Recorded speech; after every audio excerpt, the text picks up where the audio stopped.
What is up, everybody? It's Dr. Vibe here, host and producer of the award-winning Dr. Vibe show, the home of Epic Conversations, and I'm the host of Epic Conversations, and I host the only online conversation in the world for dads and fathers. It's sponsored by Dove Men Care. It's also co-sponsored by Dad Central, Canada's national fatherhood organization.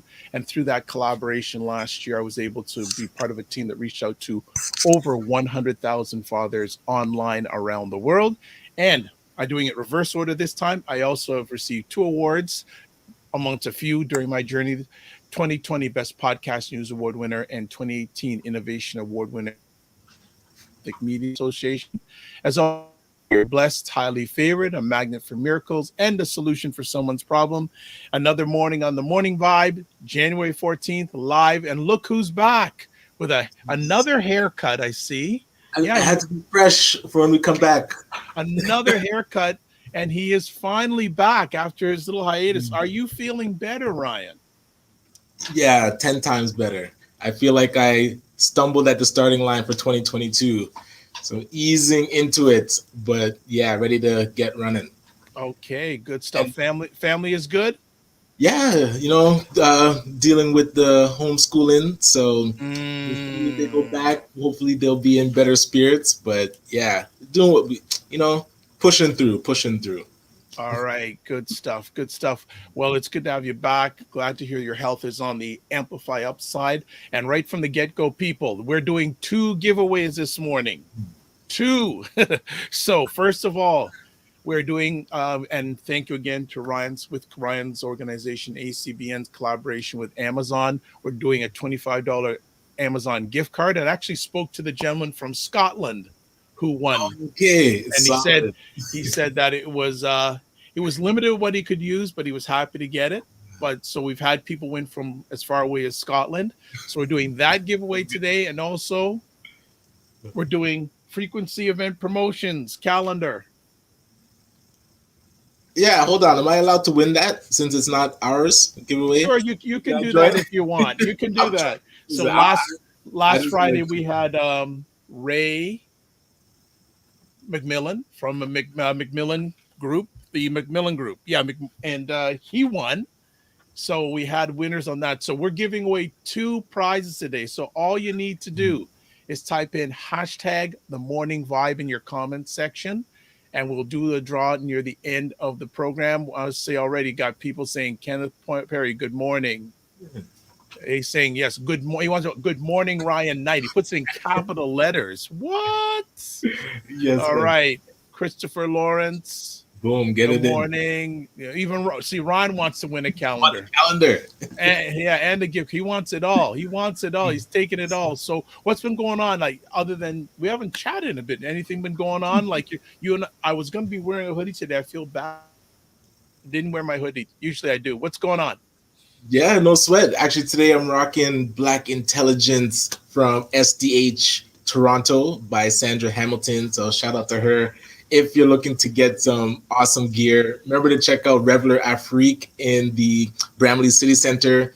Although, again, 2022 has been just that, I don't want to call it uneventful, but it's definitely been slow easing into it with the uncertainty of this pandemic now. I feel like everything is just bouncing back to saying lockdown or not lockdown, no school or school.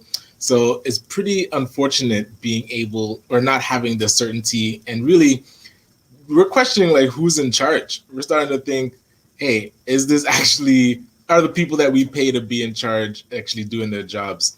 So other than that, getting my health back and making sure that the kids are okay, it's been good, and business is still rocking. So happy about that. And beyond business is being good, and I forgot to even introduce myself. Sorry. So I'm Ryan Knight. For those that don't know me and maybe have come on in the last couple of weeks or last couple of episodes and I wasn't here, one of the founders of the Afro-Caribbean Business Network. Also, we work with entrepreneurs of African and Caribbean heritage to figure out what stage they're in today and then help them scale up their businesses and grow exponentially. But I'm also an entrepreneur myself. I'm the founder of the Detailing Nights. We do mobile waterless car cleaning, going to people's houses or their offices, cleaning their cars on the spot without using water, and our plant-based, eco-friendly cleaning supplies. So what I'm most proud of with the company is our youth entrepreneurship program, which stopped about the end of fall. So shout out to the youth that came through, such as Taj, Torian, even Nathan.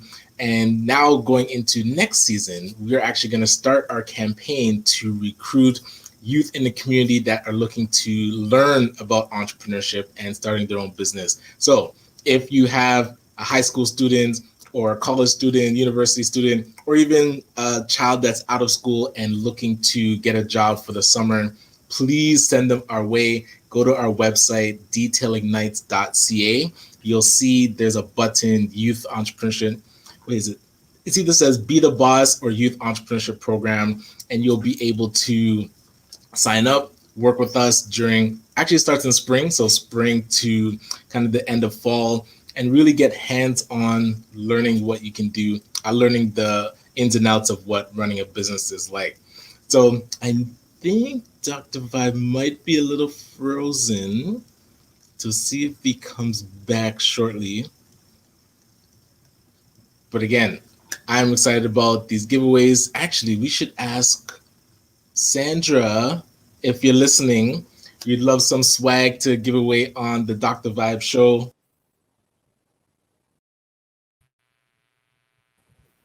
Making his way back. All right. We are back. We're having some technical challenges this morning on my end. I've been having internet in and out since early this morning. So, Ryan, that's why he's back, to watch my back. And we brought our special friend on the Yes. platform today, Craig Wellington, who is the CEO of the Black Opportunity Fund. We're really happy to have him on this morning. And good morning, Craig. How are you? I'm absolutely fantastic and really happy to be here.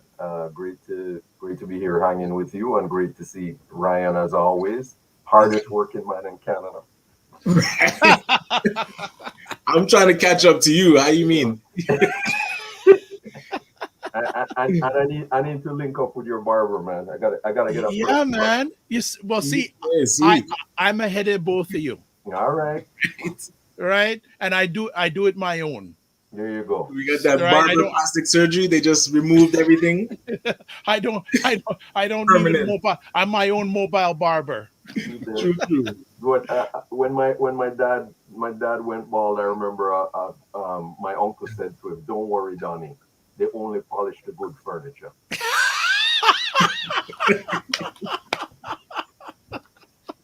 I love it. I love it. I'm gonna Good. remember. Well, a pleasure. Obviously, you two know a little bit each other a bit. Craig, first time I'm getting the honor and pleasure of meeting you. Can you give a little bit of background about yourself to our audience today? Yeah, I mean, I born and grew up in Jamaica, attended high school there, then came here for high school with my family, and being involved in a lot of social movements and so on, almost from the jump. Just to give you an idea, I paid for my undergrad degree by suing Square One Shopping Mall in Mississauga for racial harassment, and Wow. their security company, and that's 4 years into moving here, and that's just with me, because at that point in time I was too naive and dumb to realize that you can't, some little immigrant with no money can't sue a multi-billion-dollar enterprise and win. So I was too stupid to know you can't do it. So I just did it, and we won. And then we connected with Alvin Corling at the time, Yes. because we realized that this is a problem that black, like youth and black youth in particular, being harassed at malls all over Ontario, and it was a pattern. And we had a human rights commission study commission, and we got the Trespass to Property Act changed, um, to prevent malls from being able to basically invite youth in and then claim that they're private property, and charge them Right. trespassing. So, and then I started getting involved in a lot of stuff around harassment by police and so on. I mean, the Lester Donaldson situation way back when. I actually sat in the courtroom with Dudley Laws and John Wow. during the trial of the police, and that's one of the that's as an egregious a situation as anything we've seen in the states. Whoa. You know, the disabled black man sitting in his bed eating his food, and police came in and shot him, and claimed self defense and got off. And that's the reason that we have the SIU is because of that case. So I've been involved in a lot of that early on, and yeah, and then since then I've you know in the education system, in policing, I've been a member of the, uh, the chief of police's in Toronto's Black Community Consultative Committee. I've been a member of BCAN Peel along with Ryan. We're board members of BCAN Peel. I'm on the city of Mississauga's mayor's Black consultative. Do you sleep? Well, right now.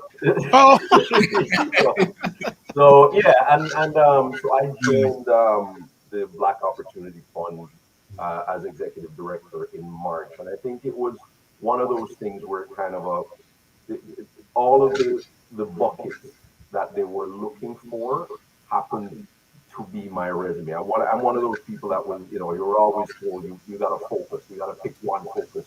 You're focusing on too many things, and I've never done that. And every job I've gone to has basically formulated the position around my skill set. So I right. have to be able to come in like a Swiss Army knife and take the media relations, the marketing, the sponsorship, the not-for-profit leadership, education management, all of those things, financial management, budgeting, marketing. So I have kind of all of those. So we can call you Ninja. There you go. Swiss Ninja, Swiss Ninja. Before Oh, did we lose Dr. Vibe? I think so. But I was curious now, and usually I ask this way at the end, but being involved with Black Opportunity Fund, what comes to your mind as that, not end game, but that long-term vision? Like, where do you see the BOF really supporting the Black community with our, you know, quest for empowerment? Yeah, it's a number of ways. I mean, I think the approach that BOF is taking is kind of a laser-like focus on solving one specific pain point, and that's lack of access to capital. Right? That's kind of the game changer. So what we're looking at is lots of organizations are kind of taking a downstream approach. Right? There's people in the water drowning, and we're trying to pull them out, right? Which Right. is necessary because we got to stop people from drowning. But what we also need to do is go upstream and find out why they keep falling in the water in the first place. Is it more information? Do we need to teach people how to swim? Right. The fence up to keep them from dropping there? Do we need science? So it's that kind of approach where we're looking at what is the upstream approach we can take specifically to facilitate getting capital in the hand of Black-led businesses and Black-led, Black-serving community organizations.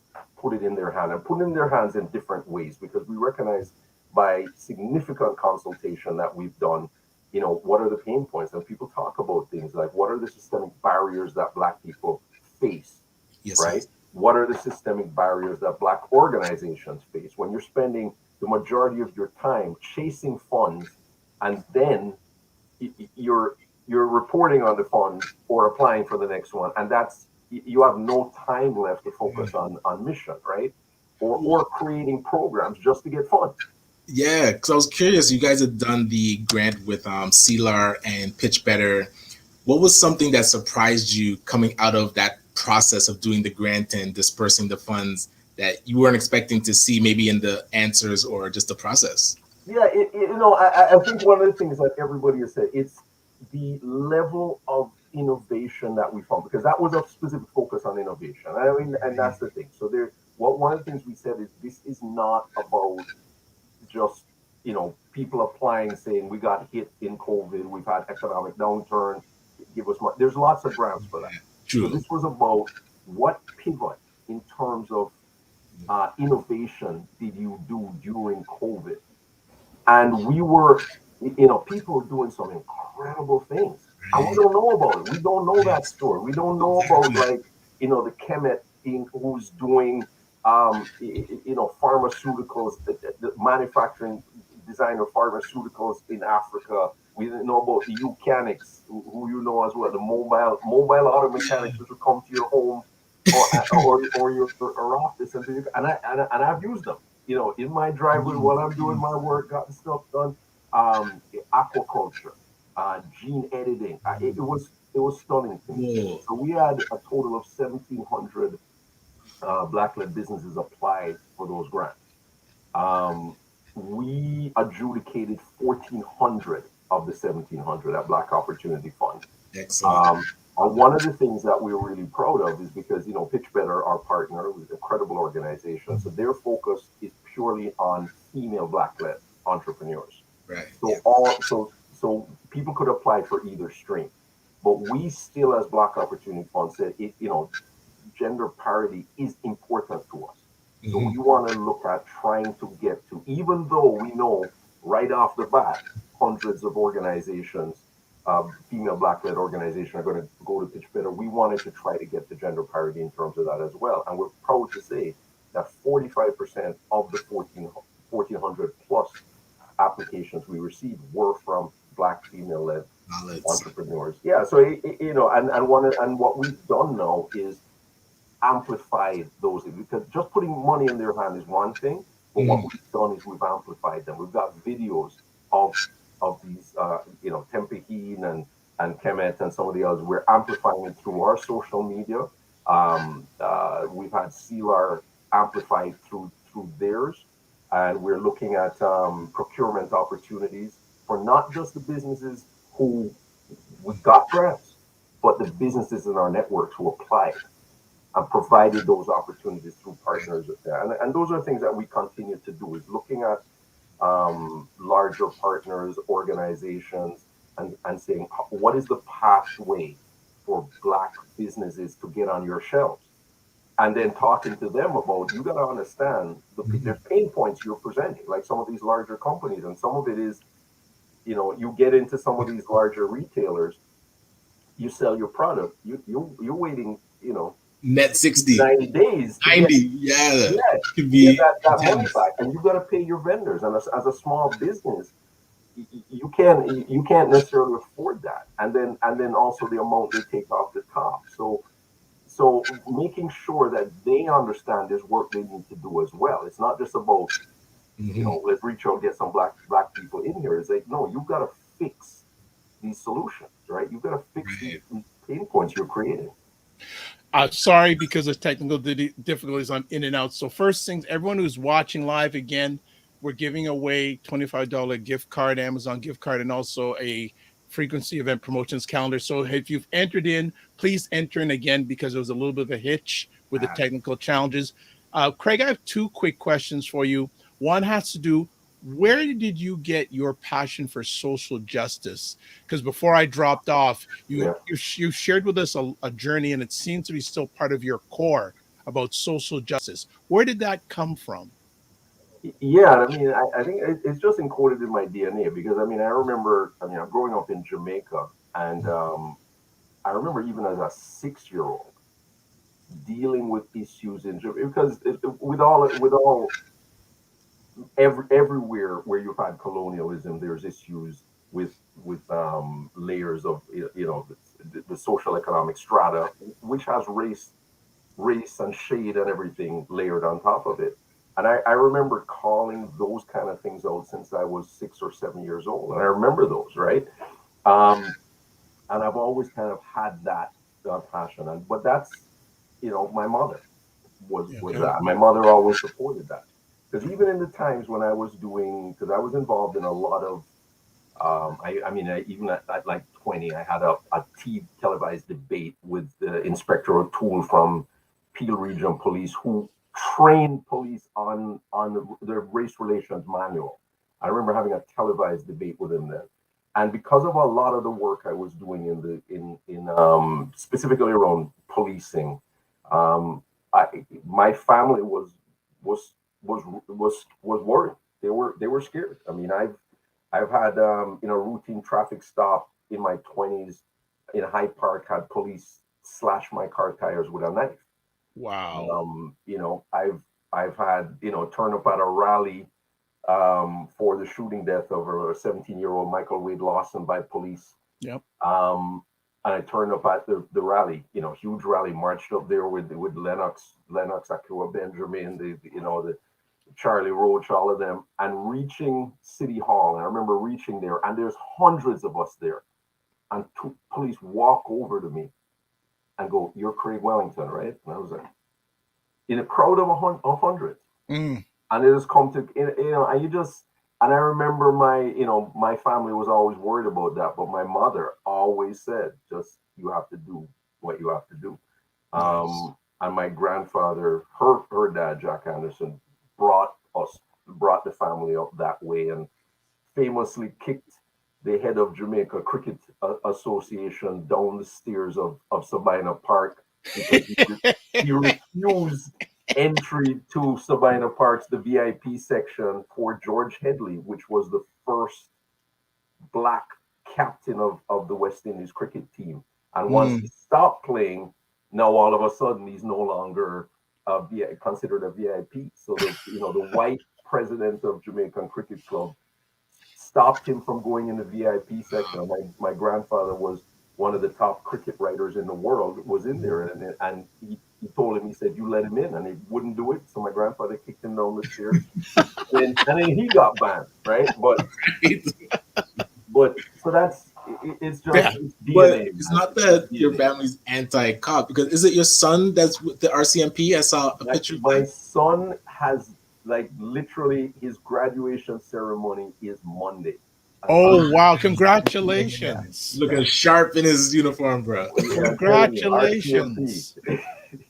So, wow. and it's about, and that's also part of it, right? The change from within and without, because you can't renovate a house standing outside on the lawn. Exactly. Eventually, you got to go through the door, but you got to go through the door knowing what your values are, and you've got to be focused on those. And you can't, for me, values and ethics is, they can't be malleable. A lot of people have it and say, well, but in this situation, so if your values are malleable, they're not really values, they're hobbies, right?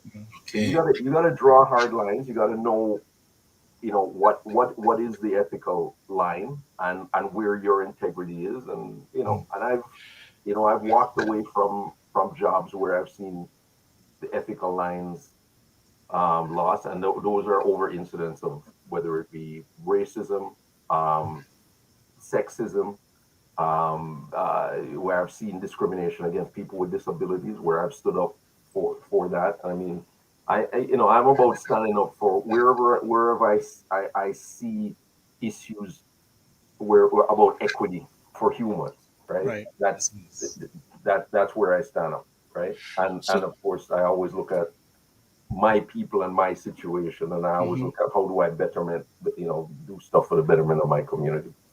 When you were presented the opportunity to be CEO of the Opportunity Fund, what was your first reaction? It's interesting because it's not, the answer is not going to be what you think, because when I was approached about it, and it was a long process, but it happened to be at a time where my dad was also going through a terminal illness, and I was one of the primary caregivers of him. Yep. So the first thing I had to look at is knowing that this is basically a startup company, but at massive scale. And I had to, from a personal side, had to make decisions and say, is this something that I'm prepared to take on? One, for me, because my dad has to be my priority, but the other part is for the organization, because I'm not selfish enough to think that I'm the only person who can do this. I said, if I commit to this and then have to step back, then that's leaving you as an organization in the lurch, and also leaving the community in the lurch. So so I had to communicate that, and I had been 2 years before that, I had lost my wife.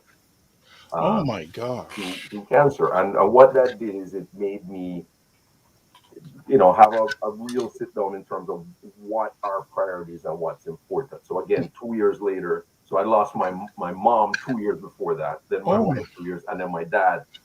And I wow. had to say, so I had to be upfront, and I have to say that the Black Opportunity Fund, they were just, look, we understand. Right. We're going to be empathetic. We and they said, look, whatever you need. So Mm, my dad he did pass away this summer, but yeah, the wow. organization was incredibly supportive. So, but I saw it as a clearly, as I said, a huge fit because I ticked all the boxes um, that were needed at this point. And I thought it's a tremendous opportunity for generational impact. Hmm. And it's something that I really had to look at because those opportunities, which is such a fit, don't come along often. Um, and I had to and I was involved in some very important projects initiatives I was doing here. Still doing a lot of work in Jamaica with schools there. Especially during the pandemic, so it was a decision that took a lot of thought, Yeah. but No, it's a great opportunity. Craig, we have to have an offline conversation just in the last few minutes. There's so many things that you and I have in common, and some of them good, some of them not so good. I won't get into details here, but certainly the cricket thing. My dad is a graduate of Cornwall College, Okay, there you and go. he was part of the group that started the Cornwall College Old Boys Association of Canada. And Gotcha. then and also how you mentioned cricket. My younger brother is named Garfield Okay. after Garfield. After the great You know Garfield. who. Wow. So yeah, so definitely thank you for sharing that part of your journey. And uh, I guess both on my behalf and Ryan's behalf and all our viewers live and replay, we express our condolences on your loss, and we're with you. Much appreciated. Professionally and personally, we're with you. Much Yeah, appreciated. and something that is really, I'll say, timely is a lot of people are now going through loved ones in a bad situation. And again, it's not to like ask you for advice or what can they do, but you've gone through it three impactful times in your life. What's something that you've learned from each one that a person now new to it going through a family member in a bad situation that maybe it would help them get through this tough time? Yeah, and each time is different. And everybody is different. I mean, and that's the other thing. And I mean, I've been going through it. I mean, I mentioned to you my grandfather. Well, I mean, my grandfather, I lost him. We lost him um, in Jamaica shortly before we moved, and that was one of the catalysts for a move. He was basically assassinated in his home, right? Been through that with relatives in Yeah, Jamaica too. So that's another thing that yeah, because I have he in was, common. Yeah, yeah, got he it. was the editor of the Star newspaper, Right. and yeah, they just so having to deal with that at a very young age and dealing with it every time it's just what you learn is the important thing is to just take everything in perspective, understand how blessed you are. And it's not, it's the journey. For example, my wife, I think she had cancer. Like I've lost count of how many times. I think it was 6 or 7 different times. Okay. Um, but most people didn't realize she had cancer, which is Mhm. incredible because we were always out. She was Yeah. always, her thing was drumming, looking for places to dance, doing stuff. So just lived, right? um, because what her philosophy was, and as we always say, is don't wait for the rainstorm to pass. Learn to dance in the rain, and it's just make the best of it, and also look at your perspective because a lot of times, people look at me and say, well, man, glad you were there for them and what you did and so on. And there's that part of it, but it's also being through this situation teaches you a lot about yourself. It teaches you about your capacity for empathy. So they were there for you. So that experience is there for you to learn about yourself and support and so on. And it's but be kind to yourself. And it's one thing that I understand is everybody can't handle it the same way. And some people, based on the baggage they have and what they've been through, there's triggers, right? There's triggers when you hear things like cancer or a terminal incident, where some people shut down and they can't manage it. And we have to be careful not to judge people too harshly and understand people and figure out, meet them in the place they are. They are, yeah. Right? But one of the things I've always is just be kind to yourself, right? A lot of times we don't give ourselves part marks. Just give yourself part marks, man. And just give yourself a pat on the back. give yourself a pat on the back that you're here. As I always say, it's just as long as you're sometimes you get you get a good set of cards, and sometimes you get a bad hand. But as long as you're in the game, you got some chips and you got the card, just keep playing. Right. And if you got a bad hand, just bluff. Just keep bluffing. Yeah, I until you agree. get it, but you're in the game, and just keep playing. Well, we'll start talking more about the opportunity. Ray, not Ray, but Craig. When you need to we need to do a documentary on something on you. You know that there's a book in the making. I know you're humble, but from what we need. That's one of the reasons why we do this. We want to amplify not only what you're doing, but who you are. So thank you for sharing that. For people, a number of people have just jumped in. We're talking with Craig Wellington, the CEO of the Black Opportunity Fund. Also, enter our draw. We have 2 giveaways today. Type in hashtag the morning vibe in your comments section wherever you're watching this platform and press enter. You could win. Maybe you'll win both. There's a $25 Amazon gift card, and there's also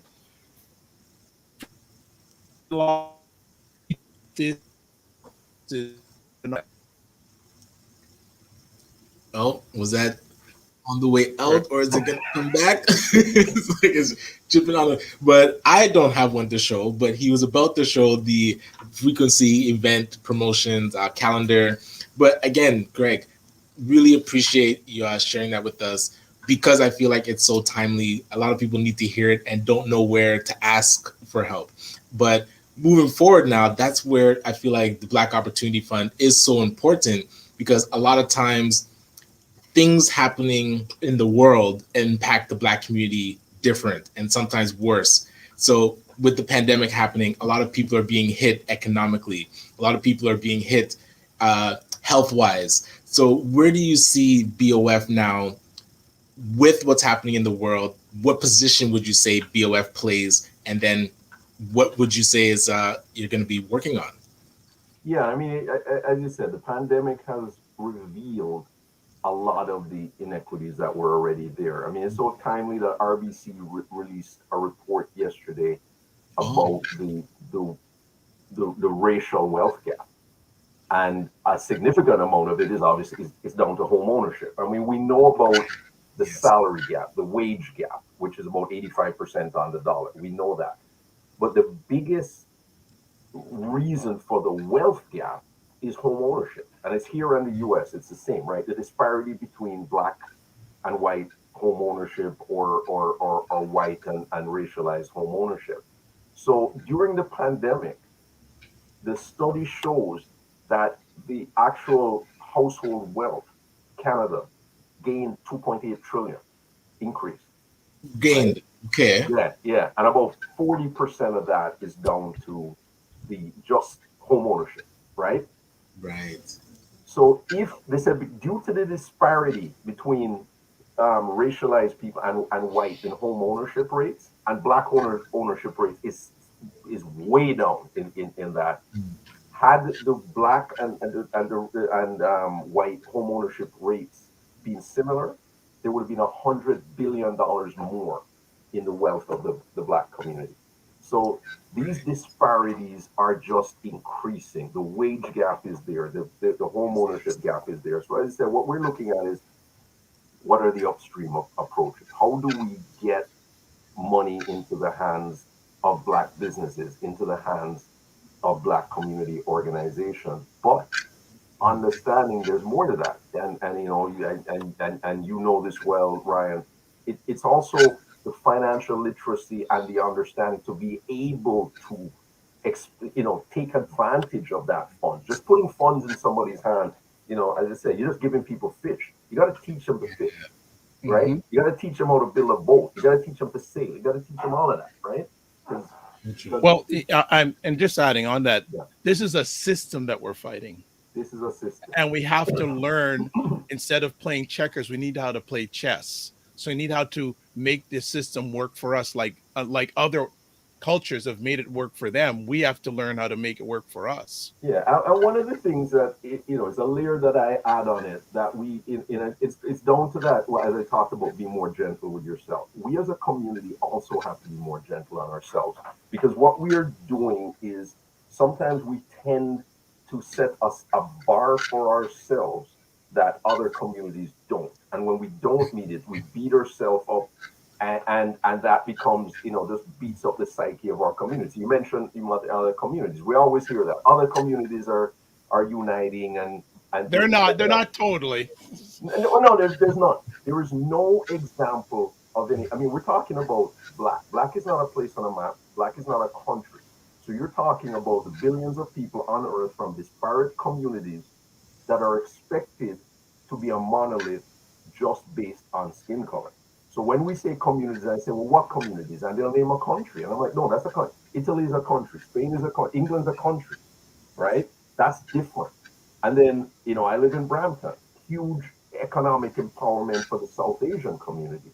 But the South Asian community has division, right? We don't understand this. We don't understand that World War One and World War Two were perfect examples that all of Europe does not get along. We know this, right? We know there's North Korea and South Korea are the same people, but there's a barrier between them and they have nuclear weapons. We know that India and Pakistan are basically, you know, the same people, but they have nuclear weapons. So we set the standard that all black people must get along. Nobody calls World War One white on white violence. But if two black people on the road arguing over a cigarette, it's black on black violence or black on black crime. And we see it in the way that we look at things, you know, the narrative around things like uh, you always hear out of the states, black on black crime and the stats, right? Because the black on black crime stats is, I think it's like 96% of black people killed are killed by another black person. And that sounds horrific. But then when you say, well, 89% of white people killed are killed by another white people, person, right? Environment. Community, people. What happens is geography is the most important part in violent crime, and so what you find is communities are segregated. But we have this narrative. There's the other narrative that you always hear. There's more black people and it's a U.S. narrative. There's more black people black men in prison than in university, and that's completely false. Okay. It's 2 to 3 times as many black males in the U.S. are in degree granting universities than are in prison. But it sounds like it's true. Right. It sounds so true that Barack Obama repeated it. Wow. The head of the NAACP repeated it because it sounds like it could be true. So they repeated it as a call to action. But we have to be careful about repeating these things without fact checking, because nobody fact checks anymore, right? So right. They'll just take headlines. So we come from this scarcity place where we hear negative stuff about our community, and we hold ourselves to this account that nobody else is like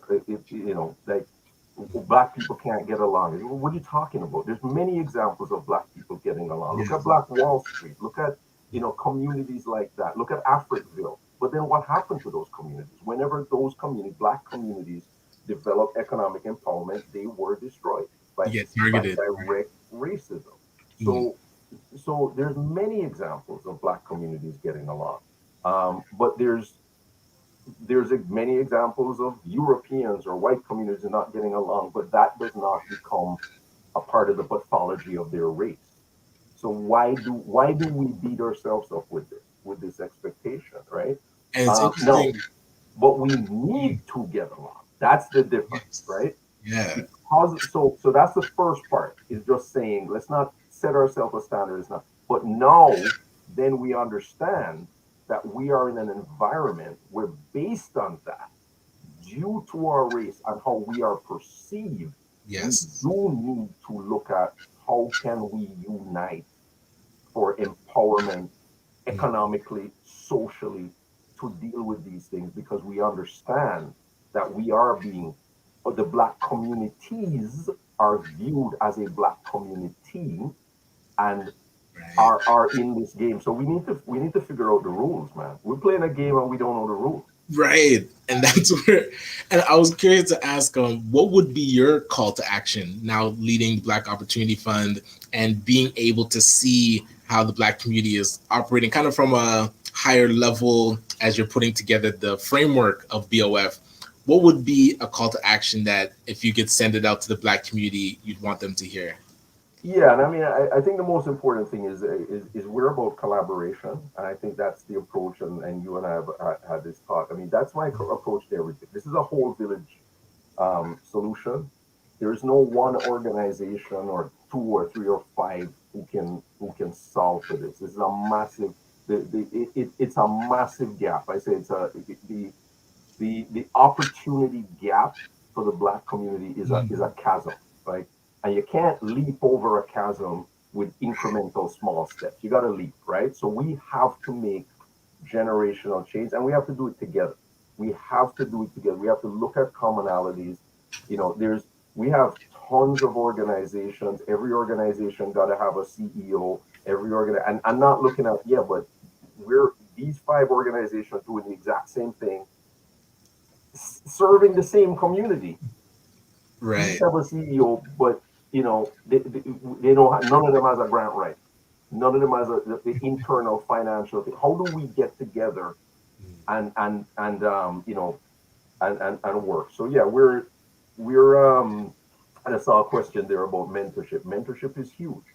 Um, and we are looking at some of the things that we're solving, and over the next 4 months we are launching a lending program for black-led businesses. We are launching our granting program for black not-for-profits and charities. The first tranche will be focused on health and education initiatives, and we had a great meeting last night with our health task force, which was facilitated by Donna Walwyn, the chair of our granting task force, to talk about what are we looking at in terms of criteria. We're launching mentorship programs, like really robust mentorship programs, where we're calling on the networks that we have within the Black Opportunity Fund, which is the gathering of people, of exceptional people that we have in terms of expertise, in terms of access to capital, and of connecting them into community, for mentorship, for guidance, for leadership. We're looking at all types of things that we're doing in a very unique, innovative way to roll things out. So look for those announcements coming up within the next couple of months. We're rolling, and we're also doing a lot of initiatives. I mean, we've recently did the National Roundtable, a public health approach to gun and gang violence. We did a national convening on the Black arts and culture ecosystem. We've done a lot of stuff around healthcare initiatives that we're doing in healthcare disparities. On education, we will be doing something focused on Black youth in the education system. So we're doing a lot of these things in parallel. And what we're trying to do in all of these is to amplify the grassroots community organizations who are already in there doing the work. We're not looking to come in and be a Walmart and set up and put everybody. That's not what we're doing, right? We're not, so it is about amplifying those people. And you'll see, a number of the projects that we're working on. If we see that there's organizations who've been working in the grassroots there who have value to bring, then we will bring them along. We will involve them, and we will amplify their voice. Right? We don't need to be at the front of the stage. I'm good with being a backup dancer, man. I'm good with being one of the pips. You know, I could be Tito. I could be Oh Tito man, with the guitar, executive right? producer behind the scenes. Behind the Yeah. scenes, right? Yeah, and I think that's one of the things that also drew me to the Black Opportunity Fund and the, you know, the original steering committee members. And one of the things that is realized, these people, it's to see these many people at this level who are just put aside their egos, right? It's just amazing to me. They put aside their egos and their time to say we're committed to sacrifice to make this happen. So Right. tremendous work that they've done, and I'm just happy to be a link in the chain. I know that you've got to probably go very soon, and I've been in and out dropping in the because of technical difficulties. But some comments here: negative generalizations and generalizations, period, are extremely dangerous. I always say, show me the empirical evidence to validate Yep. your statement. Yep. Starry says, great work. Looking forward to the mentorship piece. And Christopher says, really good. Nicole says, what are you doing to short gen? I don't get that. Doesn't No, no, sound what what you are doing. It's not a question. what you are doing for. Yeah, I didn't see a question mark at the end for Genesis better. So let me ask you, during your time with the Black Opportunity Fund, can you share one special moment you've had so far? I know you've had many, but is there Yeah. and pick one, any one in particular? I know you've had many. Yeah, I think one of the most important things for me is once we stood up that CLR grant program and put funding in the hands of Black-led business, actually did it, and that was our first funding program, you know, and you know 100% of the grant money that came in went out to Black-led businesses. Nice. And the next piece of that is we made a commitment to offer feedback to those people who applied, which is again that's very unusual, right? So we communicated with every single person who applied, every person, and then we said to them, and if you're looking for feedback on the rationale for why you weren't successful, communicate with us and ask us. And we communicated with them and we provided information. And that was something that I think we were very pleased that not just that we were able to do it, but how we did it and the commitment. And you're never going to make everybody happy, No. right? As Dennis Mitchell, one of our founders, says, if you want to make everybody happy, go sell ice cream. But there's always going to be, at the end of the day, Lactose intolerant people will say that's not true. There you go. There you go. So you know what, but you're always going, especially in this environment when people are so desperate. It's a very trying time, right? Absolutely. So when people are applying, take the time to apply, to put in a thing, and then unfortunately you don't have enough funds. So some very, very worthwhile businesses you aren't able to fund. And it's important that that we communicated to people that this is not, don't take this personally. This is why we're giving you feedback. So the next time around you can be stronger and look for our next opportunity. Like look Yes. forward to our next You're reading my alleged mind. One of the questions that's come up in the comments: when is the next round of funding? Yeah, so we will be, as I said, so we have a lending program that we plan to launch, and it's likely it'll be in the first 4 months of this year. We have a granting program for not-for-profits, again, likely to be open for applications by the first 4 months of the year. And we're looking at other initiatives that we're doing as well. So there's a significant amount of stuff that is going to be happening. We should have eligibility criteria available by February, March. So keep looking get on our mailing list, get on our social media. I would suggest you, because we're always pushing it out. We're very active in terms of pushing out the information on our social media. So certainly just go on Twitter, our Black Opportunity Fund, go on our LinkedIn, go on our Facebook, gather the information. We will be pushing out a significant amount of information over the next 2 months. Great. What are you most excited about? Last question. What are you most excited about going forward with the Black Opportunity Fund? I'm really excited about this year and the amount of initiatives that we are launching, because last year was about setting up the foundation. Really, it was about the structure putting policies and processes and in place, because one of the things we know as Black organizations, we're going to face a significant layer of scrutiny, both internally and externally. And I'm good with that. So I want to make sure that we can stand up to any scrutiny, that we are completely accountable and transparent, that we can trace the journey of every dollar that comes in and goes out. And we can comfortably say we can do that. And that was our focus. And we have policies and guardrails in place to ensure that we can be accountable to our funders, but more importantly to our community, right? So, but coming up this year, we're really excited about the number of initiatives that we are launching. Again, in terms of mentorship programs, in terms of granting programs, in terms of lending, we are investing.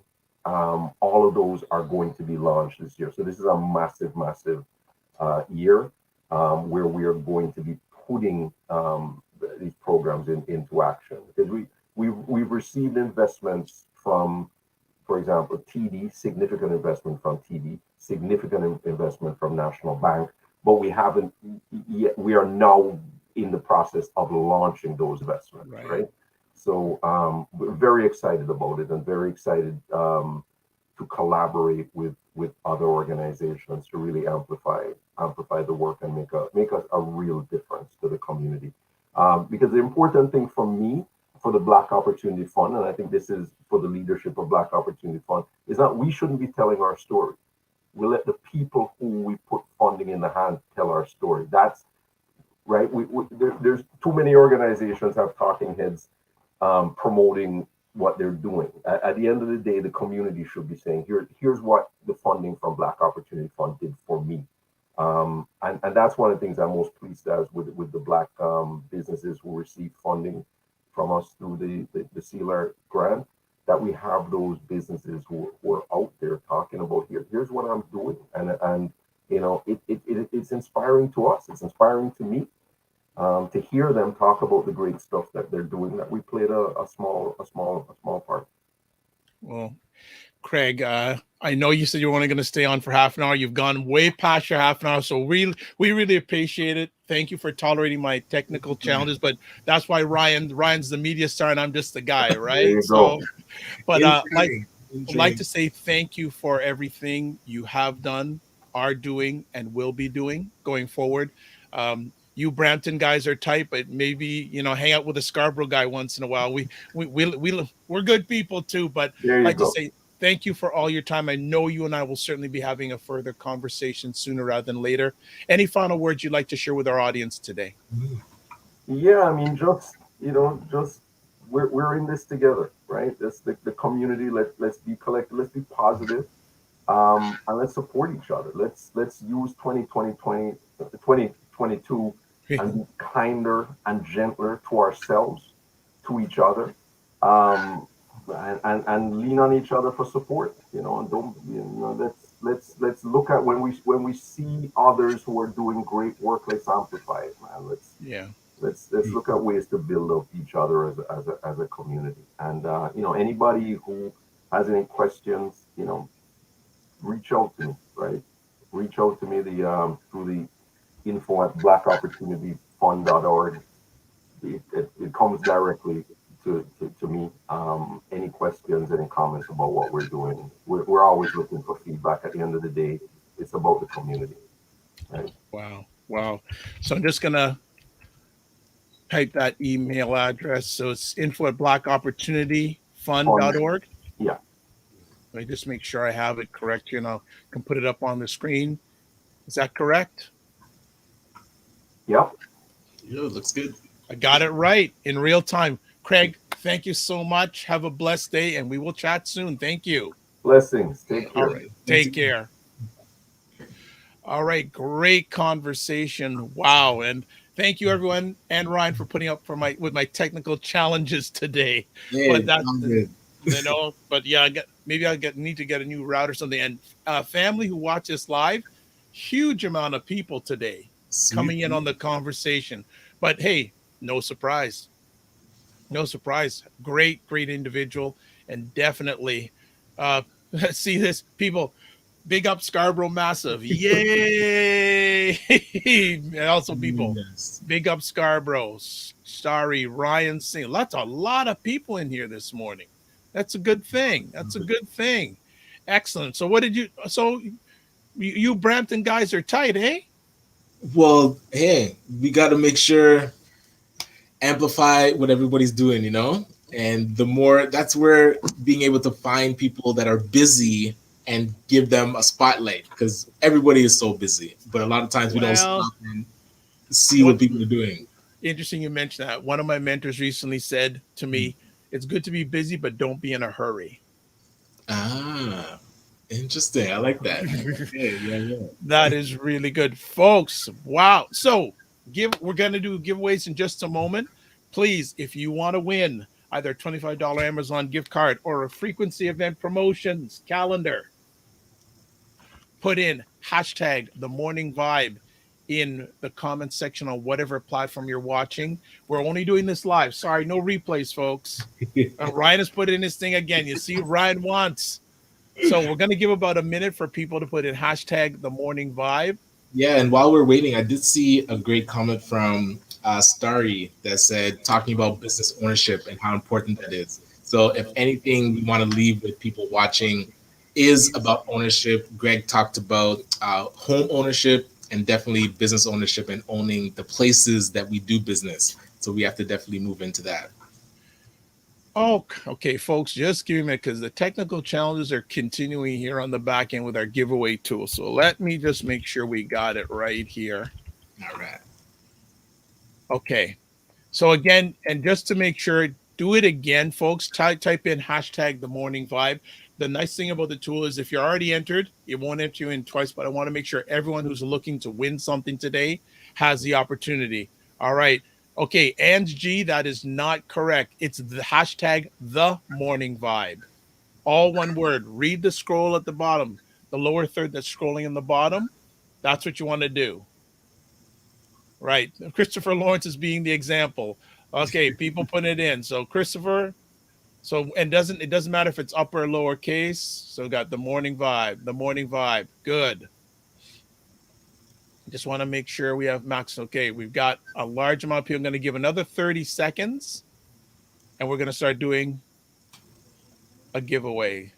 Welcome, Nicole. Thank you for your support as always. Mm-hmm. Star makes a good comment. If we owned the buildings on Eglinton, we wouldn't be fighting for our legacy. Absolutely. That's the shift. We have to make that shift. Absolutely. Absolutely. Unfortunately, most of those owners, most of those tenants do not own the buildings. So it's nice. Let's be honest. It's nice to fight for Eglinton, but we don't own the land. Mm. Owning the land. We hear about this thing for the last number of years. Gentrification. What is gentrification based on? Land. Right. Land.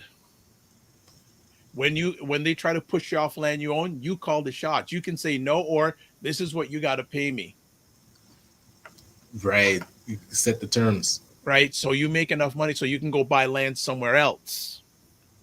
Exactly. Don't be a BE. Don't be a break-even business person. All right. Okay. So Ryan, what do you want to give away first? The gift card or the calendar?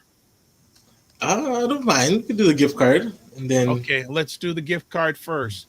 30 more seconds for people to put in hashtag the morning vibe. And let's get things ready here. So let's share the screen. Hashtag the morning vibe. Let's give away tool. Here we go.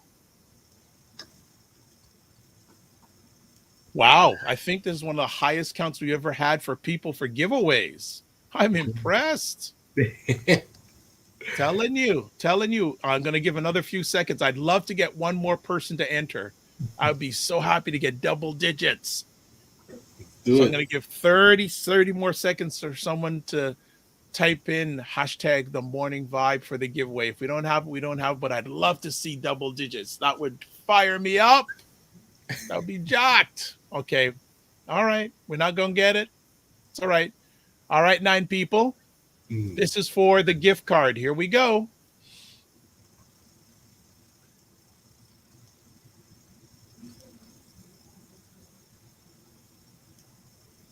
Nicole Waldron.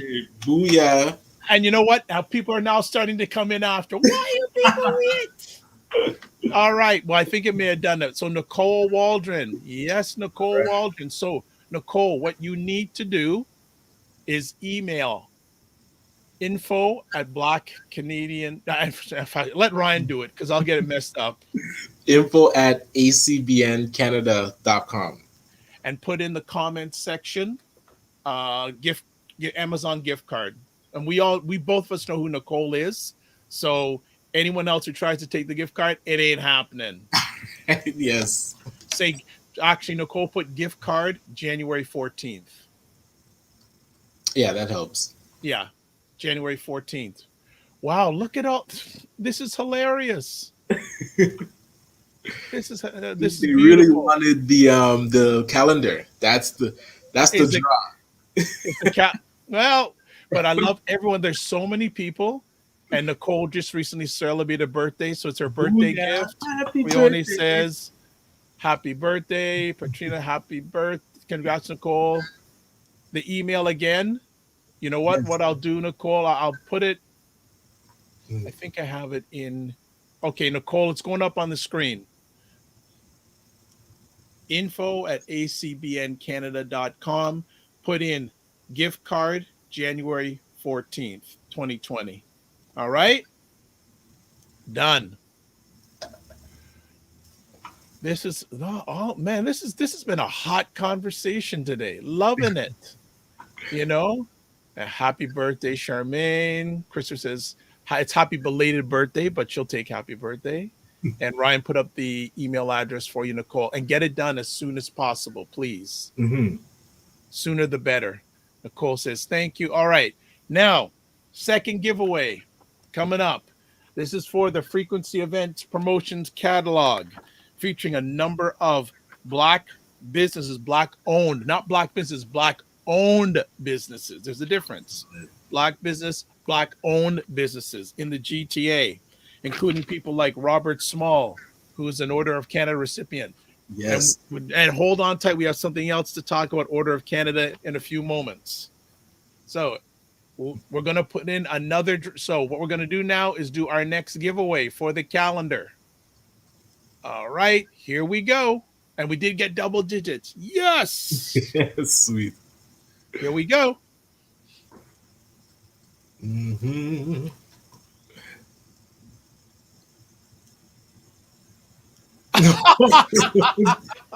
It is truly birthday vibes. So Nicole, do you want to take both, or do you want us to redraw and for does it seem like you came up against? So Nicole, what do you want? Do you want both, or do you want us to redraw for the calendar? You tell us.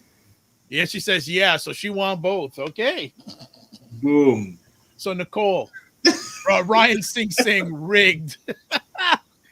So Nicole, one last time. Do you want to take the calendar too? If not, we can redraw. So we'll wait for your answer in the comments. Ryan Singh rigged. So Nicole, what do you want to do? You tell us. I'll give you 30 seconds, Nicole.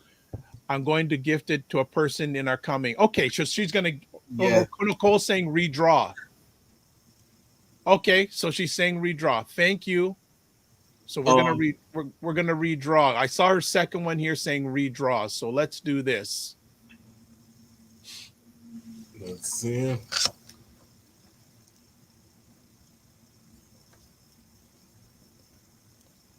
No, we can't. Christopher Lawrence. No, that's not gonna work. All right, let's do somebody else here. Is drawing again? Okay, yes. Okay, we're gonna keep on doing this until we get someone other than Nicole or Christopher. All right. And if it's Ryan Singh, it's rigged. Keeps on saying Nicole. You know what? Let me keep on doing this. So No, this go is one more this is time. some of the challenges of software, right? So this is a software control we don't control, but we're looking for another name. Okay, we'll take Charmaine. I don't think she hasn't won. She hasn't won a calendar. I know she's won gift cards. Oh man. All right, and people also. All right, it's for me. So now we got a little. I see Nicole said it's for me. So Nicole and Charmaine, who wants it? Nicole or Charmaine? You tell us. Hey, tell Christopher to get two of them.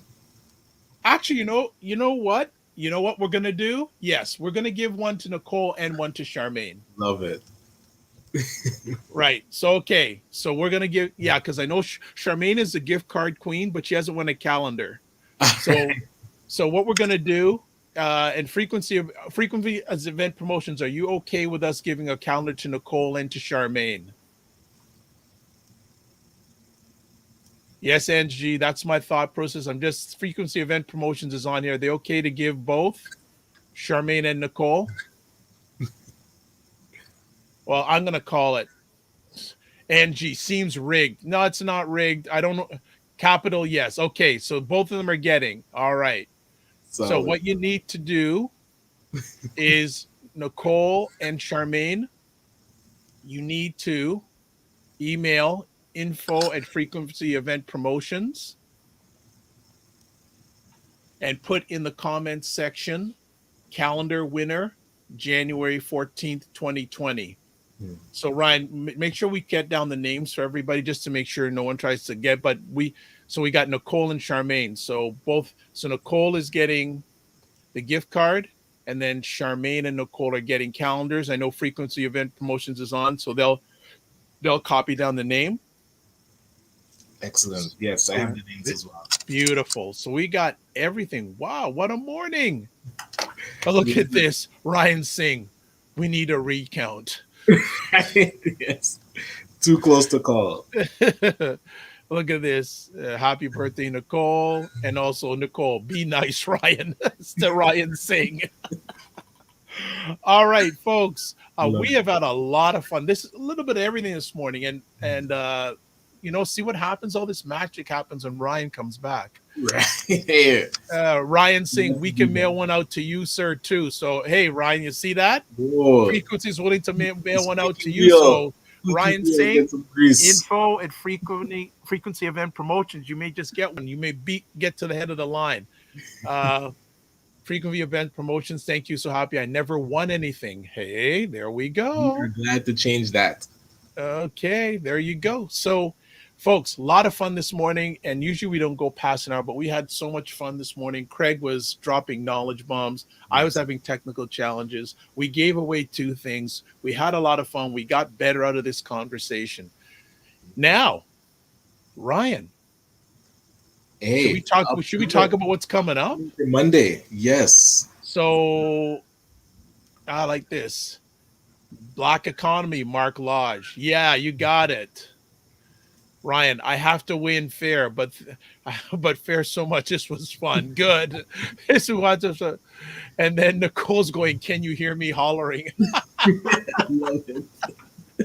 All right. So it's so good.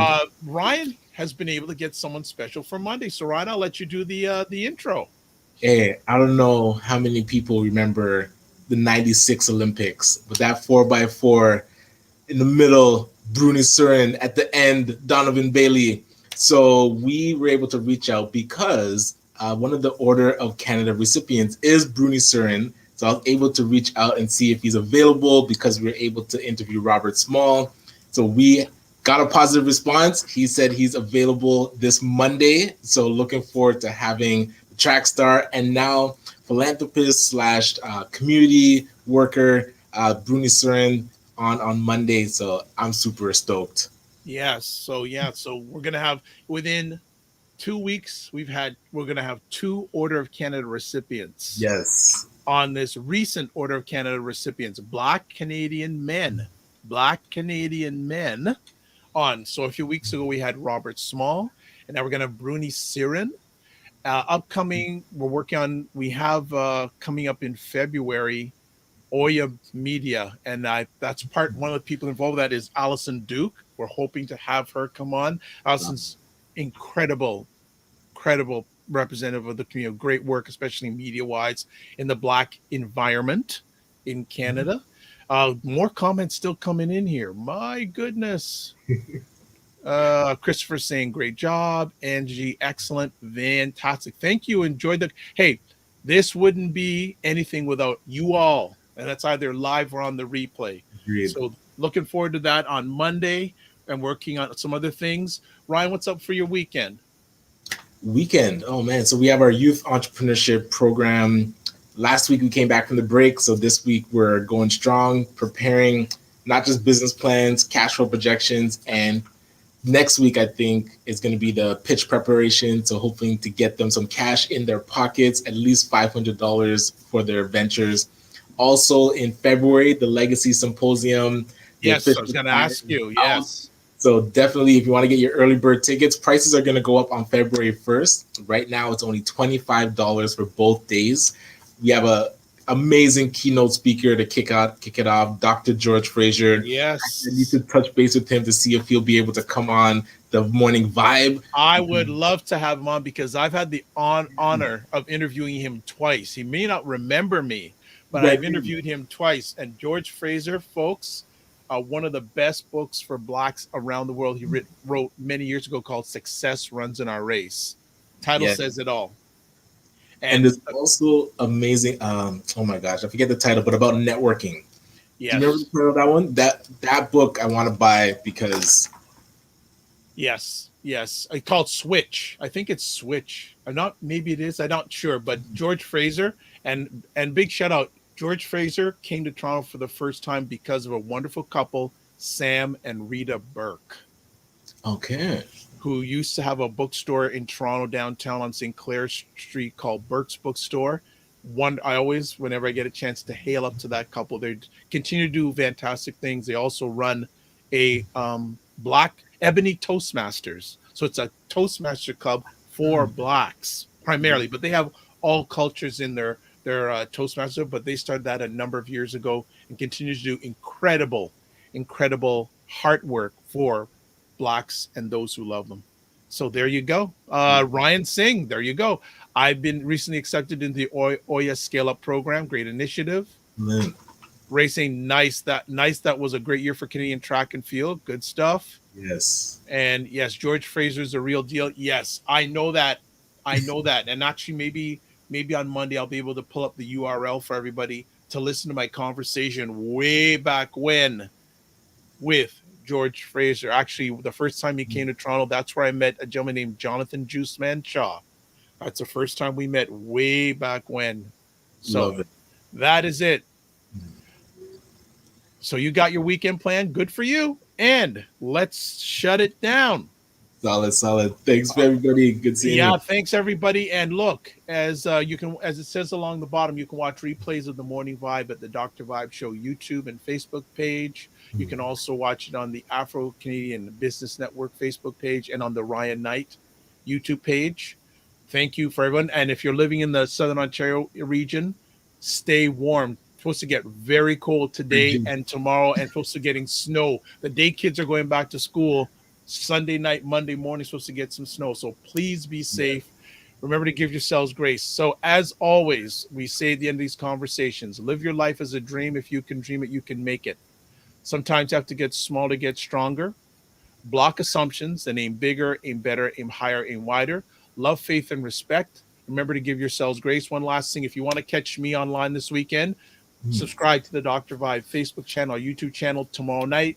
State of Things with Aisha, Kay Staggers, and Joe Jones giving their takes of what's going on in America socially and politically. And then Sunday afternoon, you may see this guy again. I've invited him. Black Canada Talking, our bi-weekly roundtable with scheduled guests El Jones, Sarah Yango, who just come back from vacation, Cesar Nadima Musa, and media star, if he has time for us, Ryan Knight.